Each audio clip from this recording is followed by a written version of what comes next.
Hello, hello, hello, hello, hello, everyone. Hope you guys are doing good. Happy Friday. We made it through another week. If you are blessed to still have the breath of life in you and you made it this far, you have something to celebrate. So happy Friday. Um, Hope everyone who tunes in tonight is doing well. I don't anticipate very many people watching in real time, which is totally fine because this was a last minute reschedule. Um, but I'm going to go ahead and give everyone just a moment to go ahead and trickle into the room for those of us who will be joining us tonight. Love this song. I love every song. I feel like I'm always saying that.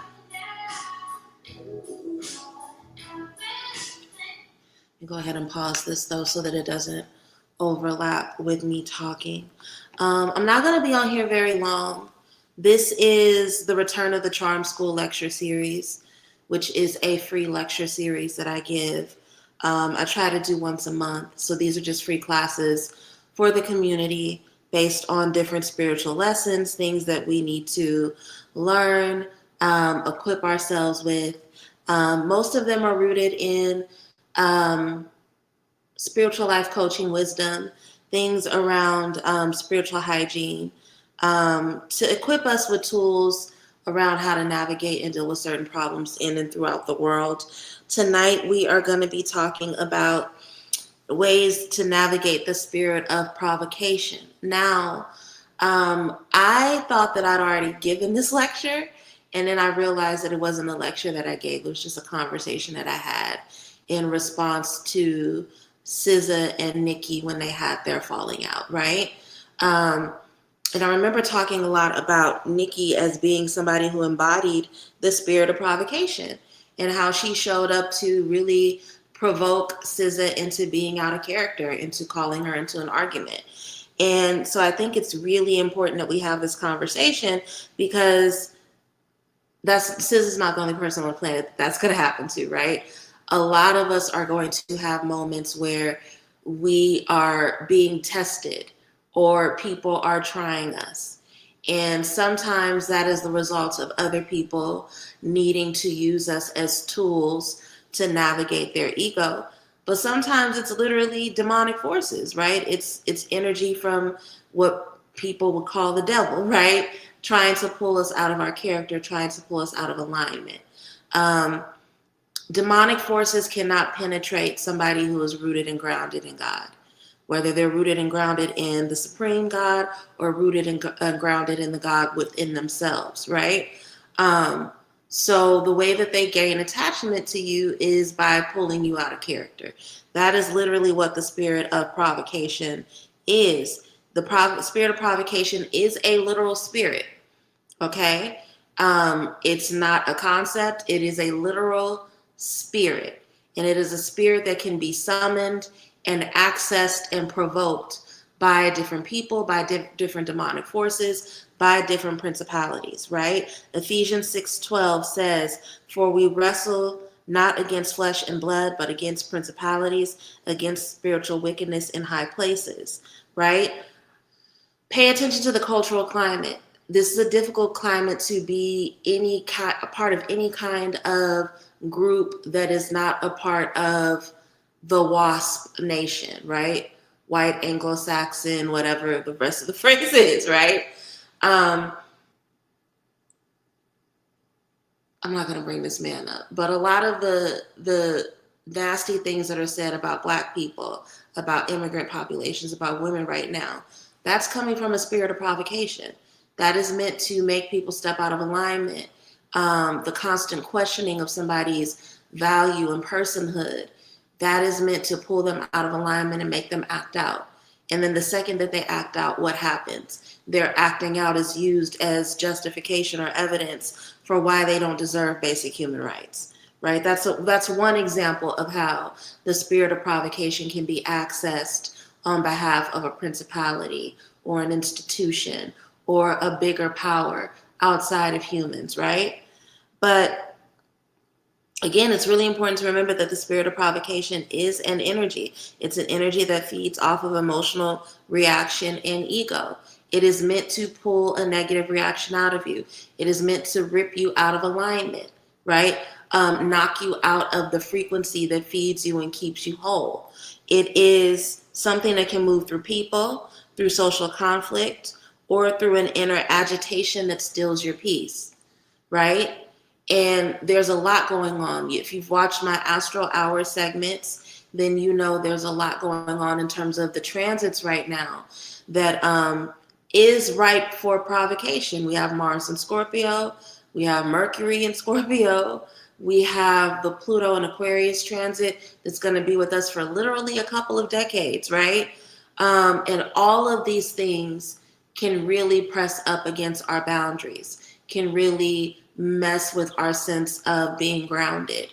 And it's really important to make sure that we are doing things to keep our head cool, right? Wisdom of the elders, something that I heard elders say in my community a lot while I was growing up, was that when your head gets hot, the spirit gets weak, right? When your head gets hot, the spirit gets weak. If you are in a religious practice where you have a head cooling prayer, it's really important that you keep that on hand during this time. If you don't have a head cooling prayer, you want to sit down and write one. You want to have something on deck to cool your head. Cooling the head is cooling the spirit. It's how we reclaim our power when we are feeling agitated, when something is pulling us out of alignment, okay? So some signs of provocation. You can feel provocation when it's happening to you. You can feel somebody trying to bait you into argument. You can feel when somebody is purposely misunderstanding you, purposely ignoring the words that are coming out of your mouth and projecting things onto you. That's provocation, right? When you feel yourself being pulled out of character, that is the spirit of provocation pulling at you, okay? There's a restlessness and a sudden emotional heat that comes over the body. It can come up in the chest, in the throat. I'll often feel it in my hands and in my limbs, right? You can feel the heat rising in your body when the spirit of provocation is present and when it's being aimed at you, okay? Those are some physical signs and symptoms. So pay attention to your body. Pay attention to what's going on. And if you feel those things happening, that is the time where you need to pull on and access your head cooling prayer, your head cooling affirmation, whatever you have on hand to really bring you back into your presence of your body, right? That's what you need to pull on at that time. But I want to talk about some of the concrete ways we can navigate the spirit of provocation. Hello, Sanidra. Thank you for joining. I didn't expect anybody to join me tonight. I was totally prepared to come on here and just talk to myself. But it's good to see you. It's good to see some scales in the comments. I appreciate you so, so much.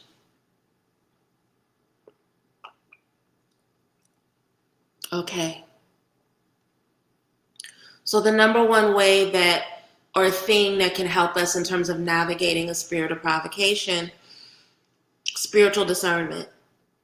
This is a time and a season where it is extremely important that we sharpen our relationship to our spiritual discernment. Every fight is not worth having. And if you've taken any of my tarot classes and we have gone over and studied the energy of the Five of Wands, we understand that the spirit of provocation, that bullies want to get a rise out of you so that they can project onto you and make an example out of you, right?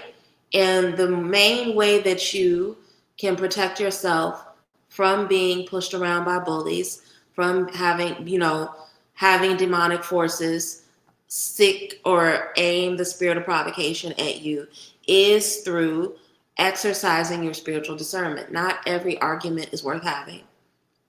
Not every fight is worth having. Not every nasty thing that people say is worth responding to. Damn sparkling water. I have had people say some really, really nasty, mean, hurtful things to me. I've had people say mean, nasty thing, hurtful. I had my own ex-godfather provoke me by calling me all kinds of bitches and recording me while doing it. And I chose not to respond, right? And their reaction after that was to play it to other people and have people ask, well, why didn't you argue back with him? Why didn't you say anything? Why didn't you argue? Because it wasn't worth it. It wasn't worth it. And I knew what he was doing in that moment. I knew that he was saying those things to get me to shut down and engage in arguments. So why would I feed that demon? We don't feed the demons, we starve them. Spiritual discernment is a necessity. Every argument is not worth having. And even though it may be tempting, that's your flesh, that's your ego that wants to argue back and forth. But if you can stand in spiritual discernment and understand that every spirit is not of God, every spirit is not worth engaging with, every spirit does not deserve interaction from your life force, then you can let some shit go. That's the easiest way to navigate the spirit of provocation. It wants your response. It wants your interaction. If you starve it of interaction, it will go away. It will weaken over time. And spiritual discernment will let you understand. It will teach you, is this something that you need to fight with? Or is this something that you just need to let bark and make noise until it exhausts itself? Okay? One thing that you can do, especially if you know that you are struggling with spiritual discernment, keep Florida water on you. Keep it on in your purse, on your person. When you start to feel the heat rise, we talked about heat rising through the body, in the head and the hands earlier as a sign of the spirit of provocation being present. Keep Florida water on you or holy water. And when you start to feel these symptoms, just go ahead and put a little bit on your hands, on the back of your neck, on your head, any of the areas where you feel these things coming up. This will help you calm and cool down a little bit and tap back into your discernment. Your discernment is going to bring you to clarity, right? And clarity is a necessity in the face of provocation, whose overall goal, the spirit of provocation's main goal, and the main thing that they are seeking is to bring you to an energy and a frequency of chaos. Okay? So strengthening your discernment is a huge necessity, because the stronger your discernment is, the easier it's going to be for you to even understand what deserves your reaction and what doesn't. Okay? The second one, I've already talked about it a little bit, but I'm going to repeat it. Cooling your head down. So again, having a head cooling prayer, having some sort of Florida water or holy water that you carry with you that you can use to put on the back of your neck or on your hands when you feel that heat rising through your body, right? A calm spirit is going to disarm provocation. I just talked to you about the former mentor I had that was trying to provoke me into a back and forth by calling me bitches. My name's not bitch, right? And again, the human me, the me that is raised in East Oakland, that comes from the parents that I do, it would have been tempting to call them names back and cuss them out. But the aligned version of me understood that wasn't going to get me anywhere, but draw me further and deeper into their chaos, right? I had to, in the face of that chaos, I had to keep my head cool. A calm spirit will always disarm provocation. Proverbs 15:1, a soft answer turns away wrath, but grievous words stir up anger. Again, it can be really tempting to cut somebody up with their words. I love cussing bitches out. I really do. But that shit is chaotic. It's chaotic. And those angry words are only going to bring you more grief in the long run. Okay? So again, make sure that you are washing your head regularly.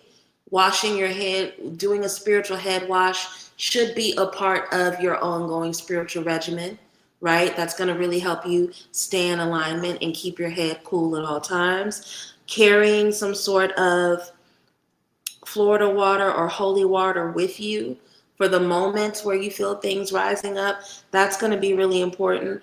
Having a psalm or a prayer or an affirmation that you can use to really, really cool your head in the moment, right? Sometimes I will literally just tune people out and start reciting Psalm 23 to myself. The Lord is my shepherd, I shall not want. He makes me lie down in green pasture. Reminding myself I'm a child of God. I'm supposed to experience peace. I'm supposed to be experiencing abundance. I'm not supposed to be feeling this weird, angry, ghetto shit that's happening in the moment, right? But whatever you need, keep that on you, whether it's a series of words, whether it's a literal spiritual tool like a Florida wash or Florida water or holy water.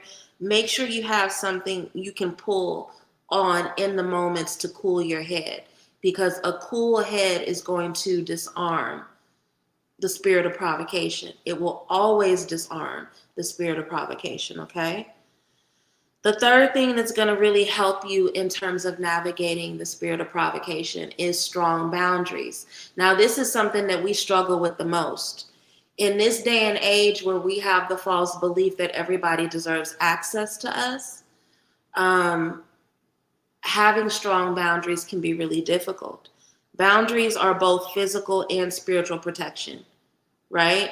So physical boundaries, not letting everybody touch you, that's a form of energy transfer. I think even those of us who struggle with spiritual boundaries, we can understand the physical boundaries and that everybody's not supposed to touch us. But when it comes to the spiritual boundaries, everybody doesn't need to know our spiritual business.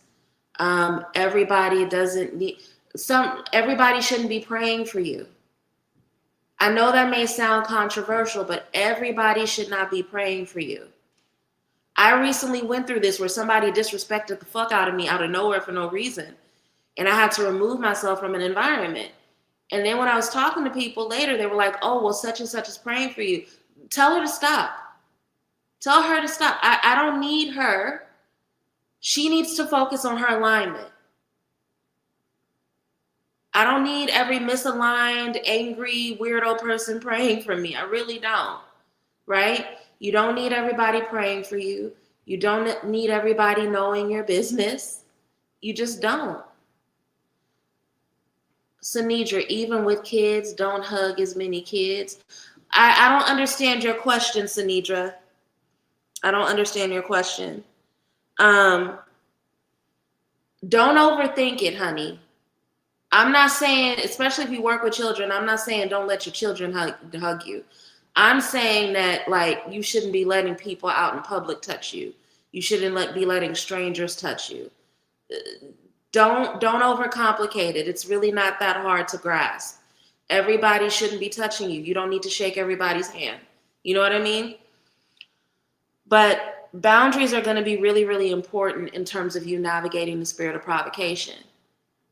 How many times have you gone out to an event or to a party or to a space, and before you got there, you were totally and completely fine? And then you get there and everybody's rowdy and it seems like everybody's on the verge of a fight. And then the next thing you know, you're upset. You feel like you're on the verge of a fight. You screaming, hollering, and arguing when you typically don't speak above a whisper. Spirit of provocation is present and it's taking its hold over you. That's what I'm talking about with spiritual boundaries. Everybody shouldn't have access to you. So be careful around with the spaces that you go to, with the people that you let touch you. Just be mindful. Also, the things you listen to, right? Be mindful of what you're taking in. Sometimes, I've been saying for weeks that a lot of us need social media fasts. We're taking in way too much information, and a lot of the information is negative. Be mindful of your spiritual boundaries. Proverbs 4:23 says, keep thy heart with all diligence, for out of it are the issues of life. What does that mean? Keep thy heart with all diligence, for out of it are the issues of life. Be careful about what you take into your heart. Be careful about what you let come into your space. Your body is a temple, your mind is a temple, your heart is a temple. Be careful about what you let enter it. Okay? If you have not done any protection work over your house, now's a really good time. Get some sea salt, get some red brick dust, put a barrier over your home, a ward over your home to keep out negative spirits, right? Another thing you can do, especially a lot of us can't avoid difficult conversations. A lot of us can't avoid being around difficult people or nasty people or people who are going to provoke us, especially if we work in corporate environments, especially if we work in complicated work environments. So having some sort of protection oil, right? A strong protection oil that has good protection herbs in it, like a hyssop, like bay, right? Something that you can put on your hands and behind your neck before you have to go into meetings or into spaces where you know you're going to have hard conversations with egotistical people, right? Those are going to be some things that really, really help you. Also, reading Psalm 91 so that you have divine covering before you have to enter spaces where there are going to be people with a lot of ego who may go out of their way to provoke you. Those are all things you can do in terms of keeping your boundaries very, very strong, okay? Number 4, guard your words. Be careful with your words. Let's see. This man was asking me to buy gas at the gas station, wanted to hug me and apologize for asking me to buy him gas. And I was the only woman there. I declined and he insisted. So I said, don't touch me. Yeah, you cannot let strangers touch you. It's not a good practice at all. And I'm grateful that you stood up for yourself, even though you were the only woman there.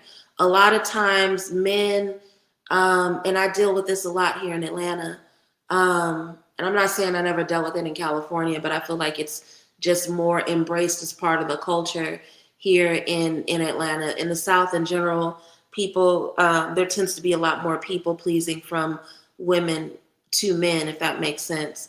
But I've experienced this a lot where men feel like they are entitled to touch from women. And even when they sense that you are uncomfortable, they will still push it because they have this expectation that you're going to cower out of nicety, right? They really bank on the fact that women are socialized into allowing them to break boundaries and disrespect their space in the interest of being nice or a good girl or a proper woman or whatever. So I'm really, really grateful to hear that you stood up for yourself. I know I prayed before going to work because my clients like to argue for fun. That is a real thing. When you know you have to be in environments with people who are egotistical, who like to argue for fun, people who are severely traumatized. I had a student I had to release a few months ago. And I didn't want to release this person, but I knew that their spirit of provocation and their ego and their addiction to victimhood was not in alignment with what I'm trying to cultivate in my learning space. And in our last conversation that we had, I had to pray. I had to pray before I got on the phone with them because I knew that it was after 3 years of dealing with them, they handle every difficulty the same. They throw other people under the bus. They then play victim. And then when those two things don't work, they get passive aggressive and nasty with the things that they say about me or about my community. And I had to pray. I had to pray really, really hard so that I could get through that conversation without calling them out of their name or saying mean things back to them, which, again, human. It could have happened easily, but I'm grateful that it didn't go that way. But being aware of the environments you go into, because again, unfortunately, a part of capitalism is that sometimes there are environments that we have to go into with people who thrive off of provocation. If you have a narcissistic boss or an egomaniacal boss, if you have a jealous or an envious coworker, right? You basically have to go to work every day and deal with the spirit of provocation. And as much as you would like to punch that person in the throat, we can't. So we have to do these things in order to protect ourselves. Which brings me to point 4, guarding our words. It's not always going to feel good, but that's the easiest way, right? Words are spells. And I know that people make fun and they say that that's some Hotep spiritual shit. No, it's not. Words mean things. Words can literally build empires or destroy them. Words are very powerful. You literally cannot do conjure without using the proper words, right? Words are spells, and reaction gives energy to what is meant to steal your peace. I just told you guys I had a mentor call me a bitch over and over and over again. And as much as it did not feel good to not respond, I knew that responding to them would have just made things worse. And even though it fucked with my ego to have people, because they recorded it and shared it with community, even though it fucked with my ego to have people be like, well, why would you let him do that? Why didn't you say anything back? I know that had I called them names on par with what they called me, it would have been worse. So your words mean things. Your reactions, that spirit of provocation is trying to bring you out of your divinity. Remember that. So guard your words. Be careful with your words. James 1:19-20. Let every person be swift to hear, slow to speak, and slow to wrath. Think first. Let the anger be slow to show up. I know it's hard, but the consequences of letting your anger rise to the surface quickly, most of the time, is not going to be worth it. It's not going to be worth it. Keep a piece of licorice root in your pocket. Licorice root is good for helping you hold your tongue, right? You can I just got an idea for a class for Patreon. But you can use licorice root to bind someone else's tongue, but you can also use it to control your own tongue. So if you know that you are somebody who can be quick at the mouth when you're angry, consider putting some licorice root either in your pocket, in your pocketbook, or in a mojo bag that you carry around with you for protection. Okay? Psalm 141, verse 3, set a watch, O Lord, before my mouth, keep the door of my lips. That's a really good one, just to pray for anointing over your mouth, to pray for God to basically put a gate around your lips when you know you struggle with doing it for yourself, right? But guarding your words is really going to help you with the spirit of provocation, because a lot of times when people are trying to provoke you, that's exactly what they want.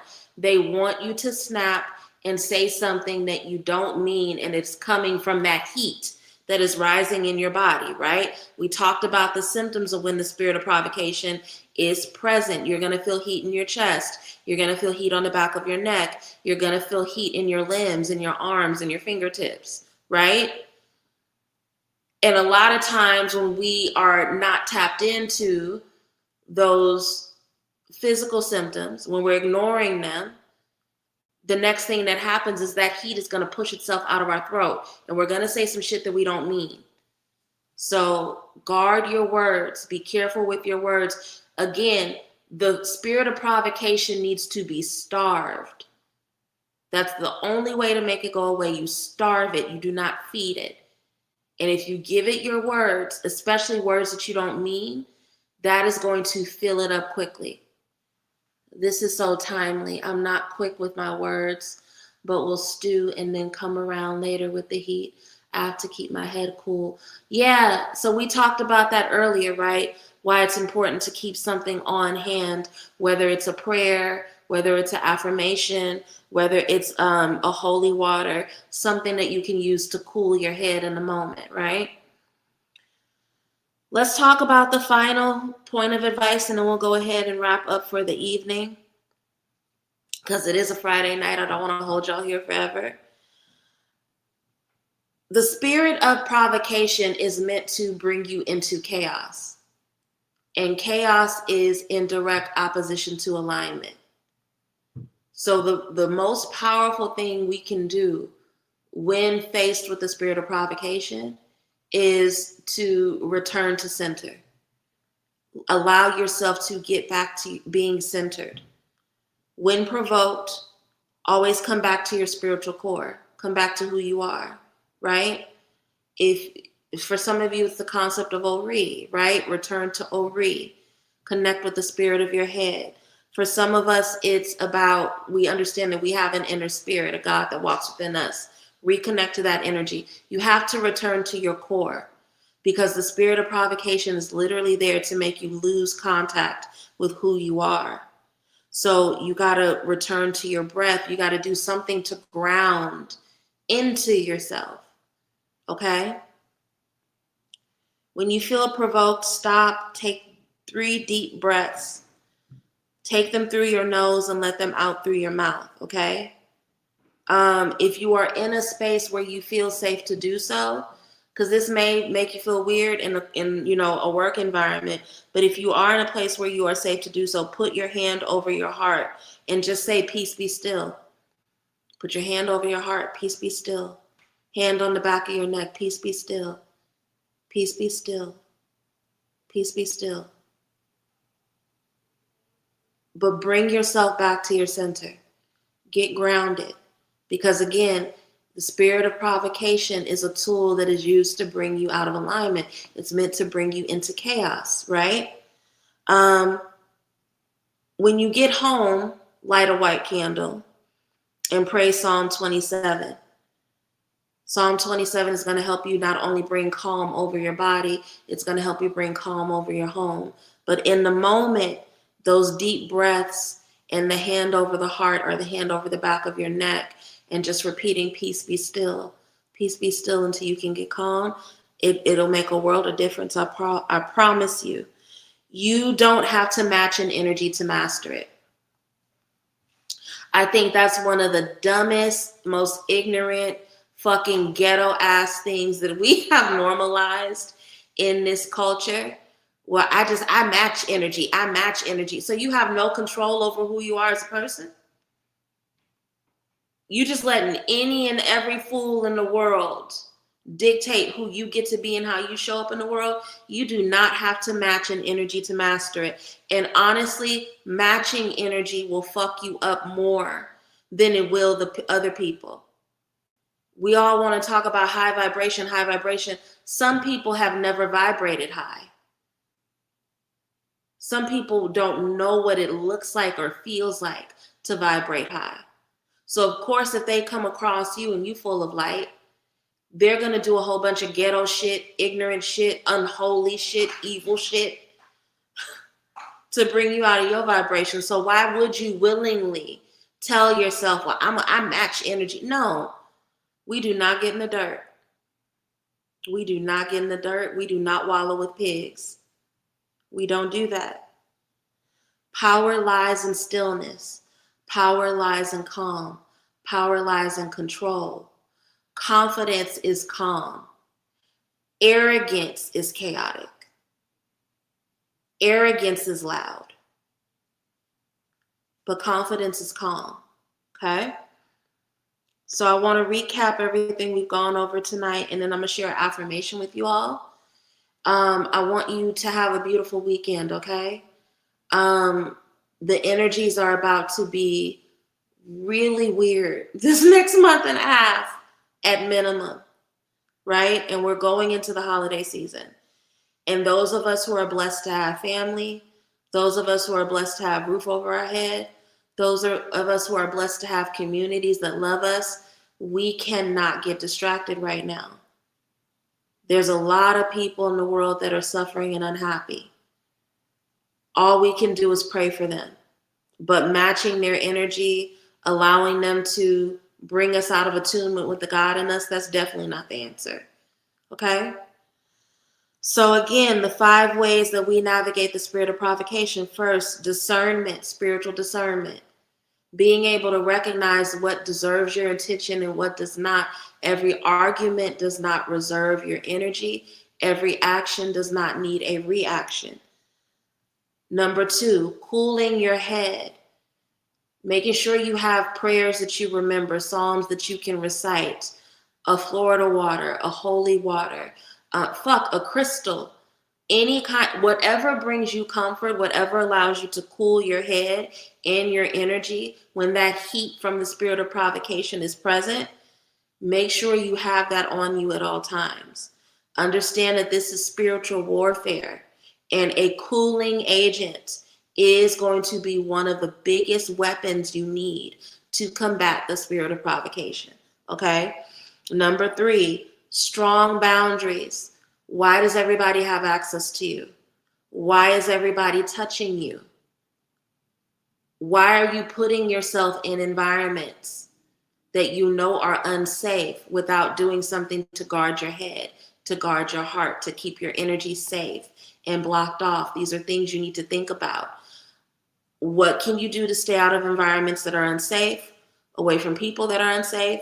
And if you unfortunately work in spaces or have to be in physical environments where you can't dictate that, what are you putting on and over yourself to keep yourself protected? Okay? Number 4, guard your words. Guard your words. If the main thing that the spirit of provocation is seeking is to draw you into chaos and to pull chaos out of you, the main way that they're going to do it is through your words. You don't have to speak all the time. You don't have to respond to everything. Be mindful of what comes out of your mouth, okay? And then finally, return to center.